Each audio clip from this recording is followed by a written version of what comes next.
right, bang. It's a rundown. It's Wednesday. It's Tuesday. It is June 25th. Today's rundown is brought to you by DraftKings. UFC 303 is bringing the Octagon back to Vegas. And I can say this, you do not want to miss out on any of the action with our partners at DraftKings Sportsbook, the official sports betting partner of UFC. It's a banger of a card with fire matchups all set to take place in the Octagon. If you're new to DraftKings, listen up. New customers who bet $5 will get $150 in bonus bets instantly.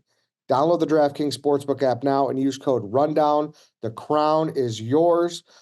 First topic here today, we have the Florida Panthers win the Stanley Cup, Game 7. McDavid wins the Conn Smythe. A lot of stuff going on. Dave versus Dickie Smokes. Chief, you're the hockey guy. We'll start with you. Yeah, I blogged it, I think, after Game 5 that McDavid should win the Conn Smythe, regardless of what happens. He put together, I think, statistically the fourth best playoff performance of all time. It's not just the finals, it's the entire playoffs, the whole tournament. So I don't know how you deny a guy the MVP when he had one of the best playoff performances ever. And people are, I wanted to choke Spider out this morning because he was in my face, literally like 2 inches from me, talking about how McDavid is a bum and how he disappeared. And I feel like that's a narrative on Twitter. He was still their best player last night. He had one great chance. Forsling made a play on his stick in front of the net. I really thought it was more about everyone else than about McDavid. He had no help. Draisaitl was a ghost the entire, really, since the Vancouver series. So I love McDavid. He deserved to win it. The Panthers were the better team last night. I think they were probably the best team all year long. So it's not exactly a surprise. Even I had this feeling that they were going to win. And I tweeted it out before the game last night. I feel like you exert so much effort and so much energy in the comeback. And I feel like you see it in like college basketball, like a team gets it, they're down 20, they claw all the way back to make it within a bucket, and then they just run out of gas. And I think the Oilers, especially at the end of the game, they just ran out of gas, and that's what happens. Colin? Yeah, I feel like the best way for that to happen, to get over that hump with the comeback, is you just start Game 7 or whatever it may be, get that early lead, and then the other team might get tight. I think that's what happened Red Sox Yankees years and years ago, right? It's like the Red Sox, get out to that lead, Damon hits the grand slam, and then it's a fucking graveyard in Yankee Stadium. As a very casual hockey guy, love that we got to Game 7. Love that, just that atmosphere. And it's one of those things, this hockey, more than any other sport, when you get to Game 7 of the Cup, especially when you make it all the way to the, 2-1 game, just a tooth and nail, I just feel so fucking bad for the team that loses, because how much shit has to go right. Next year, you're going to be back at square one in training camp or whatever it is, and you got to get all the way just to get back to where you were. And a guy like McDavid, who seems to be like universally loved, right? Like as a superstar, he's universally loved. So I was saying, I hope it's not already at the point where he's getting shit for not winning the big one, but sounds like Spider's already, saying he's a bum and ready to fucking cast him aside. So just an absolute bummer. And I'll be honest, got to root for my ZD teammate Dave. He had money on the line. The fucking first chink in the armor that Portnoy has had this entire year. Michigan bet, the UConn bets, Scheffler, Celtics, everything's coming up Portnoy ZD. So I was rooting for Dave and took a loss. He's still up like $9 million on the year. He's doing all right. Have the ratings come out for this yet, Chief, or no? I'm not sure. Did you guys both watch? Yeah, I turned it on in the third period. Yes, okay. I'm just gonna say it's like a great thing for hockey. That's one of the first times I could really recall where my whole feed was all NHL. Obviously, Game 7 for the big one will do that, but just Game 7s. Everyone and two small markets, and people always say that about the NHL, like, oh, this is a disaster. It's Dallas against whoever, and people only pay attention when it's big. This is Florida, non-traditional market. They should be embarrassed, by the way, the people of Florida. It felt like it was at least 40% Edmonton fans there who probably sold their house to get a ticket in a flight down to Florida to watch that game just to not close the deal. But I was appalled by how many Oiler fans were in the building for Game 7. Yeah, how about Alanis too? I love Alanis. I love Alanis, but I just love that they could pull out someone they're like dual citizen. So you have someone that plays for Canada and America. Everyone's fucking cheering Alanis no matter what anthem she's singing. I love seeing her out. She had to be bummed though. I feel like Chief, I guess this is a question for you. If you're like, say, a fan of the Canadians or whoever, you're just hoping that you could get one north of the borders, like soon, like no matter who it is, unless it's maybe like the Oilers' biggest rival. Because I'm even kind of like, a lot of Americans, I think, are probably happy that Canada. I'm at the point where I'm like, Canada have one. I was rooting for Edmonton. I think you're right to a degree. I think Calgary is not rooting for Edmonton last night because that's like a blood feud. But yeah, I think if Winnipeg got to the final, I think the whole country would be behind Winnipeg, and I think that would apply to pretty much anybody. Maybe not Toronto because people hate Toronto. But I think you're right for the most part. I think everybody in Canada, with the exception of Calgary, was rooting for McDavid and the Oilers. Next topic here, the United States women's gold medal favorite. She fell over in the trials to qualify, so she will not be going to Paris. Her name is Athing Mu, I believe. It's hard pronunciation. MU is her last name. Devastating. Supposedly, like, at her best, she's like 2.5 seconds faster than the other girls. So I don't know. A lot of people are saying, like, should there be a condition if something like this happens, because you got to get the best player in there. But a do-over? How are you going to do a do-over? I don't know. Like, I don't know. It's a bad deal for her. A lot of people are saying it's because her long strides or whatever. Clem, I'm sure you watched the video. Any thoughts? I mean, our boy Jordy's throwing fucking Tanya Harding conspiracy theories around here. I kind of like it too. Like, let's take her out, and then however it may break from there. It does feel kind of weird. Like, I understand it's an individual sport versus like basketball, but it's like you could choose your basketball team. You're not playing a game of 21 to see who makes the basketball team. I feel like there should be like a committee that maybe chooses it, but I mean, that's a good idea. I like that idea. Yeah. You definitely can't just do a do-over, but I assume that they do these trials and stuff like in these competitions all the time. It's just, this is kind of the origin story for Cool Runnings. So maybe she just switches sports and we get a sweet movie out of it. But that is to work your whole life for one event and then you slip up. I mean, I think Clem, you flip me to your side. I'm on board with a selection committee. As painful as it gets, man. You know, I mean, it sucks for her. I hope the other girls do great. I'm very happy that I'm aware of Ellie Wilson now, though. I don't know if you guys paid attention to her at all. Thumbs up. Ellie Wilson fan. I'll just say that. Why is that? She's a great runner. She looks great strides, right, Ed? Great strides. Yeah, great strides. Strong legs.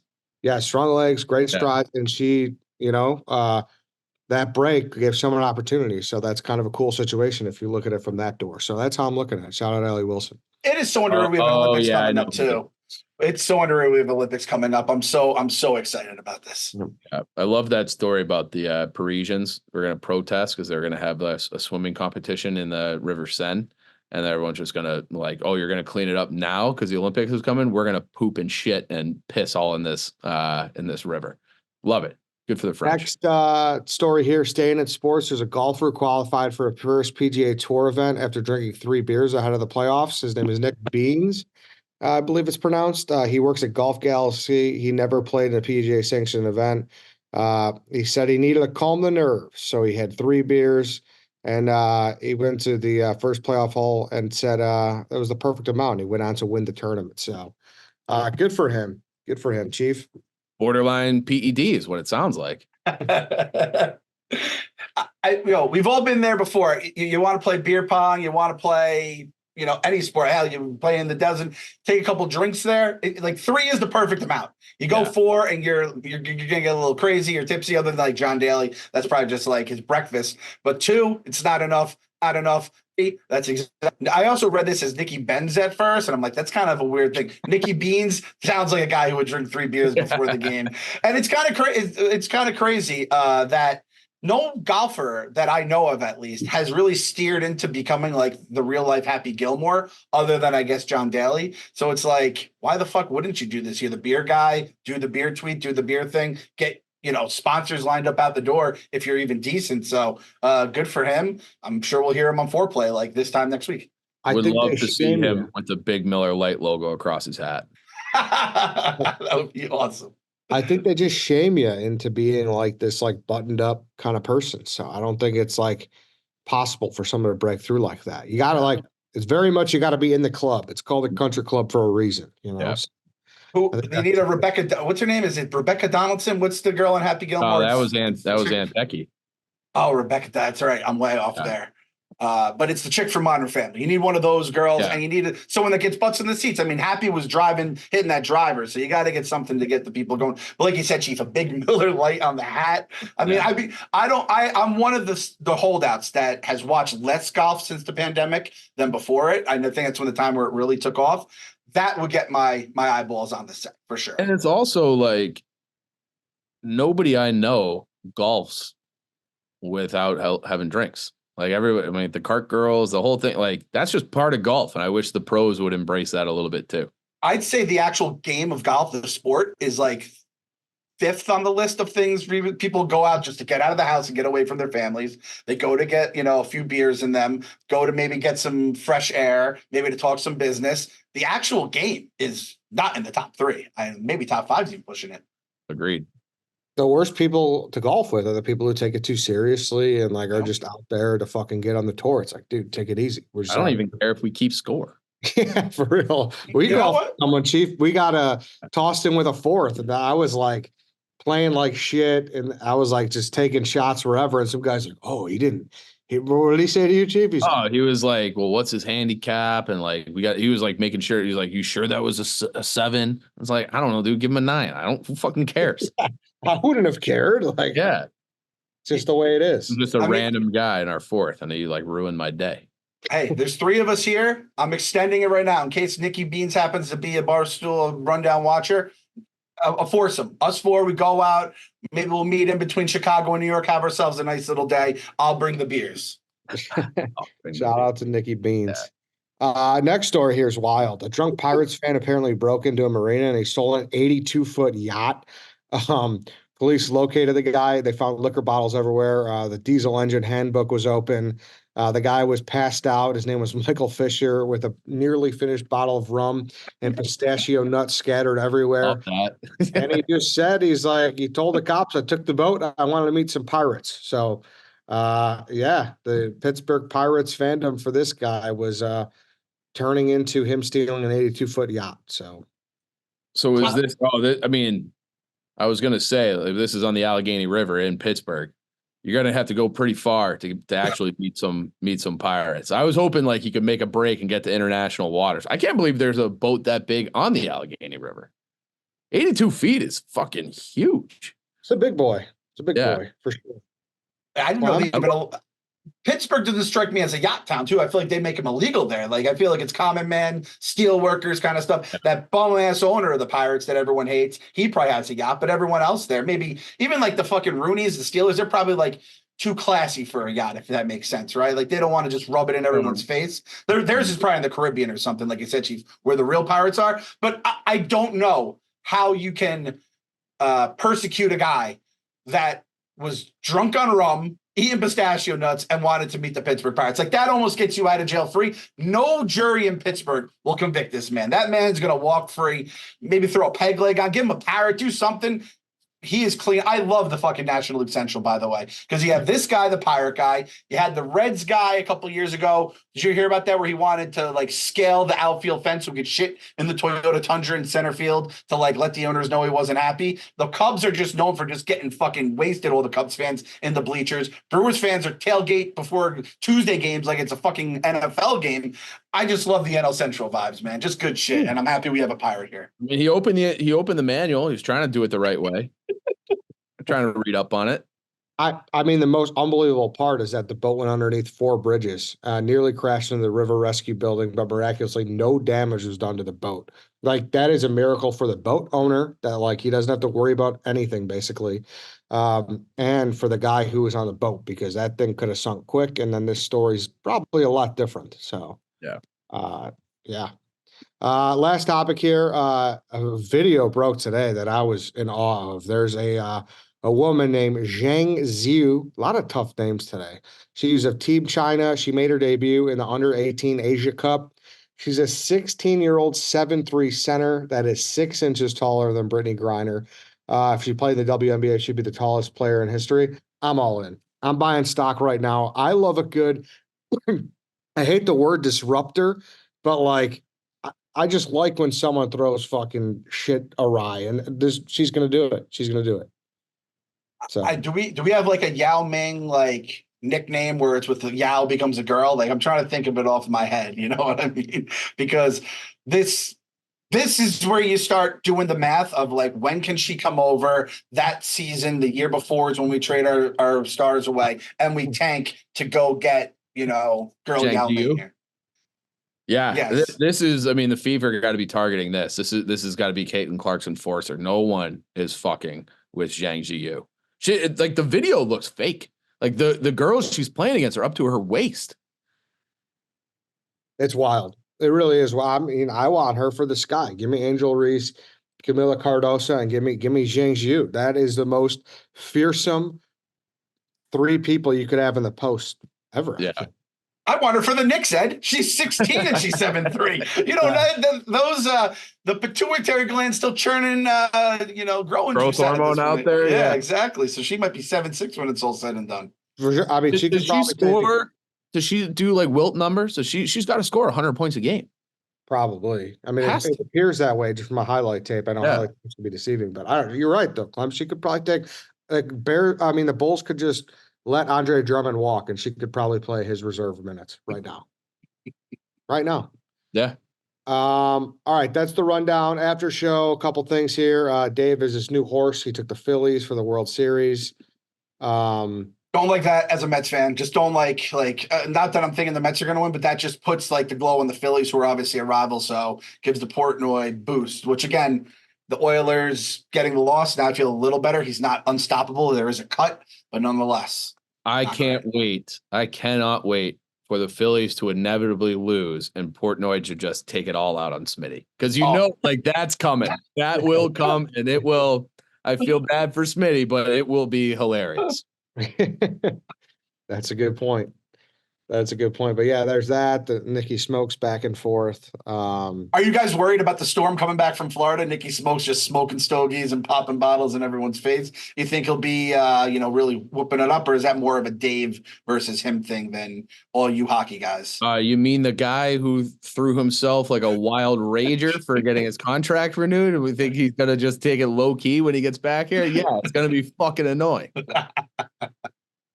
It's good though. Listen, that's the thing. Like people are gonna shit on like Panthers fans, but listen, even if it is 60% of that arena, those 60% care enough to go. Yeah. So I'm happy for the Panthers, South Florida fans who care about that team. And they've been. I think they made the final in like '96, and then obviously this run that they've been on the last 5 years. You got to build a fan base somehow. They were horrible for so long, so. It's like impossible to have like a real fan base sprout out of nowhere when you're in dead last for your entire existence. So I hope that this makes Miami, South Florida, whatever, like a strong hockey market the way like Tampa has become. They're always towards the top of the league in attendance. So I hope ends up being a good thing. Nikki Smokes will annoy me though, because the Blackhawks are picking second in the draft for being batted now for 9-10 straight years. So that part will annoy me, but whatever. Good for him. It is kind of funny how like 93 since Canada's last one, and you look at the teams who have won since, like the Anaheim Ducks. Yeah. I mean, obviously the Lightning have turned into a good franchise, but the Lightning at the beginning, the Panthers, the Vegas Knights, like just so many, the Dallas, like so many candy ass franchises. I mean, and you look at like obviously like Toronto hasn't won one since '67. Vancouver has never won one. And they've had good teams. Like I think there's in the last 15 years or so, Vancouver lost in a game 7 to the Bruins. Montreal got to a final and lost. Edmonton got to it. They've been to 2 game 7s now and lost. Ottawa, like they keep tickling your balls. They keep tickling Canada's balls, and they just can never quite close the deal. Yeah. It's tough, man, if you want to win a championship. And I realize this wasn't on yesterday's rundown. Don't mean to step on toes. John Rich, I think, just trying to, wipe it from the record books for some reason. But I'm just going to go ahead and say it. Team Ziti got through. This wasn't on yesterday's rundown. Dave does have that's the rundown. Great stories every single day. So Team Ziti. Hey, Champ, how we doing, Champ, out there in Chicago? You doing good, Champ? We're doing good. Feels good to be a champ. Feels good to walk past the MVP trophy every time I'm home. Oh, way to make it about yourself with your teammate right on here. Well, I don't know where the other trophy is, to be honest with you. I wish the belt was just a full trophy because I don't like it's such like a heavy thing. So I would have liked it to like just be the main thing. So Portnoy wanted to bring the trophy on the duck boat in Boston, and that would have just been the all-time greatest ZD moment in the history, maybe the greatest dozen moment ever. People said it couldn't be done. Namely, the third person on this panel right here was talking a lot about how it would never be done, and it was done. It was done in dominating fashion, thanks to the MVP as well as our fearless captain. So shout out to ZD for pulling it through. Just Ed, I called up Rico's healthy debate yesterday. To where we started as a team, the three of us, including Rico, and now 2 years later, we all have rings. It's absolutely bananas. It's insane. Shout out to you, Clem. You're great. Yeah, I'm excited for. I think we're doing a draft, right? Isn't that the word that you guys are? Safe, you guys are safe, and then everyone else is going to be drafted. So. Do you want to be a captain, Chief? If you had the opportunity, would you want to be a captain or just be someone that, gets slide? You don't have, obviously your fate in your hands, but you also don't have to deal with like who you pass over, who you take, all that kind of stuff. I was assuming that I would not be a captain. So I don't know what the rules are going to be, but I was assuming it'd be like the 12 leading scorers who are not on one of the top 4 teams. That's what I was in my head. And I don't think that's me because it was definitely sense. So I don't know. Yeah. I guess. I mean, GM of the year picked up Kelly Keegs and put her in a position to succeed. So if I can add another player like that, I mean, yeah, then maybe I would like to be the captain. Did you just basically say White Sox saves on the trade block? If the rules, I don't know where he'll fall. I haven't put together my big board yet for the draft. Haven't thought about it. So he's not on the trade block, but if it's if it's just open free agency, we'll see what happens. White Sox Dave on the cutting block. It sounds like even worse. Not even everybody's on the cutting block. Everybody is. So we'll see what happens. See where people fall on the big board. Not the champions though. Not the champions. They're not on the cutting block. All right, boys. That's it. That's the rundown. Always great to chat with you. Thanks everybody for watching. Tune into the rundown tomorrow.